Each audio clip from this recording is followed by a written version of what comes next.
We've all been there, right? Caught in that mental spin cycle where your thoughts just won't stop.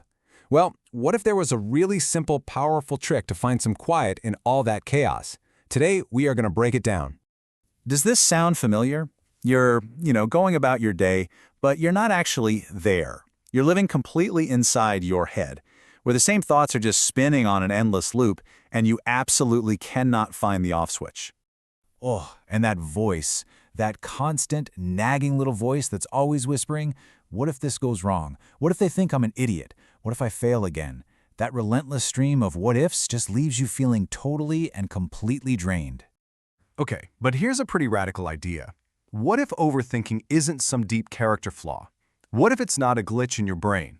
The material we're digging into today suggests that it's actually a signal, a message your inner self is desperately trying to send you. This really sets up a fascinating contrast. On one hand, you have the myth that overthinking is just a sign of a busy, anxious mind that needs to be fixed. But what if the truth is something else entirely? The idea here is that it's a protective strategy, a defense mechanism your mind uses to shield you from having to feel difficult, unresolved emotions. The source material uses this powerful metaphor, and I absolutely love it: the fortress of thoughts. Just think about that. Your mind builds these incredibly intricate walls made of analysis and what-ifs, not to solve anything, but to create a buffer. It feels so much safer to be busy thinking about a feeling than it is to just, feel it. And this connects directly to a huge idea from the psychologist Carl Jung. He basically said that our unconscious, all the stuff we've pushed down and aren't aware of, is what's really running the show. So in this light, our overthinking spirals are actually driven by these buried feelings that are secretly directing our lives, all while we think we're the ones in control. And this right here reveals the central paradox, doesn't it? We instinctively try to use our greatest tool, our powerful mind, to fix the problem. But the thing is, we're trying to solve an issue in the one place it didn't even start. So get this. The problem isn't that you're thinking too much, it's that you're feeling too little. In that frantic rush to analyze everything, you've totally disconnected from your body. You've checked out of the present moment, and you've basically declared a full-scale war inside your own head. And this is so important. You just can't think your way out of a problem that's rooted in feeling. Trying to do that is like trying to dry yourself off with more water. It just makes the spiral worse. It demands a totally different approach. So, what is this different approach? Well, it's not another mental hack or some complicated thought exercise. Nope. It's a dead simple, powerful, physical action. It's designed specifically to get you out of your head and get you back into your body. The entire technique really just hinges on this one simple but profound shift. The next time you catch yourself spinning out, you're not going to fight the thoughts. Instead, you're just going to gently change the question from, what am I thinking, to, what am I sensing? Okay, here's exactly how it works, and it seriously takes less than a minute.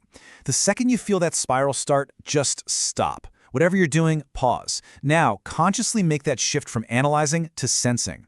Bring all of your awareness down to your feet. Can you feel the ground underneath them? Notice the pressure, maybe the temperature. Next, just notice your breath. Don't try to change it, just observe it coming in and going out. And finally, bring your attention to your hands. Maybe rub your thumb and your fingers together. What does that feel like? The entire point is just to pull your focus into a physical sensation. When you start practicing this regularly, something really remarkable starts to happen. It moves you from that surface-level chaos of thought to a much deeper, calmer state. You're not just breaking a bad habit, you're literally anchoring yourself in a more stable part of who you are. I love this metaphor. Your overthinking mind is like a storm on the surface of the ocean. It's loud, it's chaotic, it's churning everything up. But underneath that storm, there is always the deep, calm ocean of your inner knowing. This grounding trick, it's like a little submarine that lets you dive beneath the waves, down into that quiet, stable clarity. And that really gets to the heart of it. The goal isn't to have a perfectly silent, empty mind. I mean, good luck with that, right? The real prize, the actual opposite of overthinking, is clarity. It's that sense of knowing that doesn't need to be debated or analyzed. It just is.